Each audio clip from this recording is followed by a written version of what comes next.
Hello, everyone. I hope you're having a fantastic day. My name is Kmart, and I want to talk about some basketball. And today, we are talking about the Sacramento Kings and how much trouble the Kings are now in with the announcements recently of some injuries to key pieces of their rotation. So we'll get that first part out of the way here. If you weren't aware, the Kings recently announced injuries to Kevin Huerter, who is going to undergo surgery on his shoulder and is out for the season, as well as Malik Monk, who recently sprained his MCL and is expected to miss 4 to 6 weeks.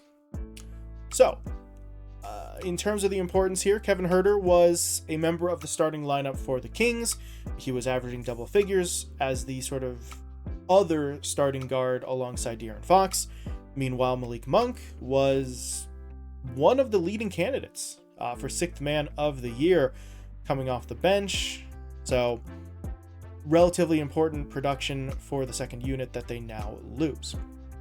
So the question is, how did the Kings move forward at this point? How much trouble are they in heading into the postseason with two of their players missing? Now, at the end of the day, the team's still going to revolve around that duo of Fox and Sabonis. That is the star duo.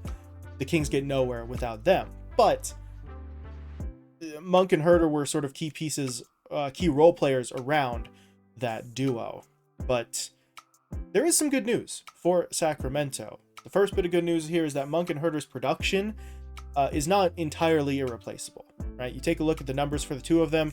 They combine to shoot 20.2 field goal attempts per game. You can redistribute those shot attempts. Most of them probably go over to Fox and Sabonis, and then presumably you cover the rest by, I don't know, giving more shots to the likes of Keegan Murray, Harrison Barnes, Lyles, guys like that to soak up the rest of those opportunities. And normally, I don't like sort of saying that, right? Because with other sort of injured player videos I've made, you sort of mention it's not just as easy as redistributing those shots and getting the same production. In this instance, though, it kind of might be, right? The shooting percentages for Huerter and Monk are good, but they're not quite elite. Both players were shooting 44.3% from the field overall in terms of their three-point shooting. Monk was shooting 35% from three. Huerter was shooting 36.1%.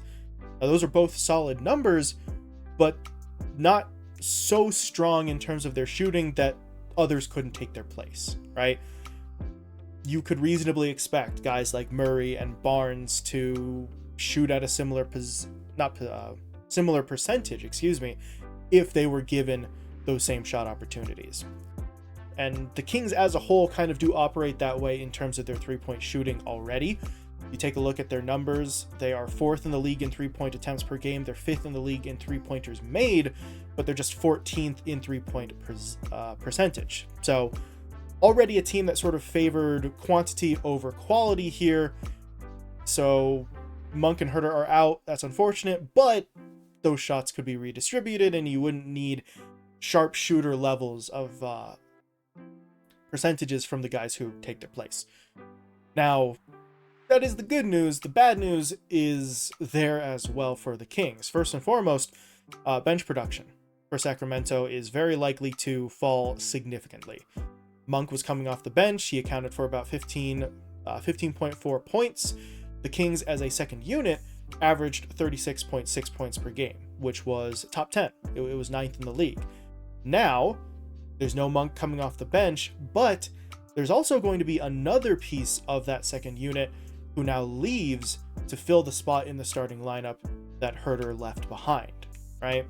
So 2 guys from your bench unit are going to be either off the roster entirely or their stats won't count for bench production, so that number is going to go down. Now, if the total scoring for the Kings doesn't change, then who cares, right? But that doesn't happen very often. And it's not just scoring that the Kings potentially lose here from the second unit. Some of that playmaking ability is going to be lost as well. Malik Monk was averaging 5.1 assists per game, which was 3rd on the team. Huerter, his assist count was somewhere between 2 and 3, not quite as significant. However, you are still taking away 2 guys from your rotations who could handle the ball, right? So the question becomes, when Fox and Sabonis are on the bench, who's the guy who runs the offense? You're going to have to trust the ball in the hands of guys who, for most of the regular season, weren't as used to having it in those scenarios. And unfortunately, all of this kind of plays into the same issue that the Kings had last postseason as well. The team fell short in their series against Golden State, in part because some of its younger and less experienced players did not adjust as quickly as they needed to under the pressure of playoff basketball, right? With these injuries, some of those same younger players, or even some of the new guys that they've brought in, will once again be forced into pretty prominent roles that they need to be ready for, right? And with Malik Monk gone, you won't have that sort of same fallback plan. Because if you take a look at last season's playoff numbers, yes, the Kings lost that series, but it did go to 7 games. And part of the reason why was because Malik Monk was able to pick up the slack. You take a look at the numbers in terms of scoring, Monk was actually the Kings' second leading scorer behind De'Aaron Fox. When Sabonis' offensive numbers kind of started to drop a little bit, Monk averaged something like 19 points per game in that series and really stepped up when the Kings needed someone to fill that spot alongside Fox. But now you won't have him. Now it's going to be up to someone else. So the Kings are certainly in a lot of trouble on that front. Personally, I think that the Kings can still sort of force their way through the play-in, at least, if that's where they end up at the end of the regular season, just behind Fox and Sabonis. I think that duo is enough just by themselves to drag the rest of the team through the 1 or 2 games that they would need to get through that play-in bracket.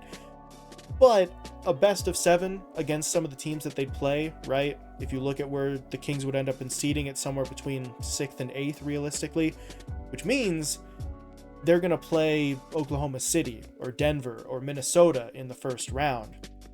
And with the injuries that the Kings have, I don't think that they could take a best of 7 series against some of those squads. It just does not seem very likely. Not impossible, but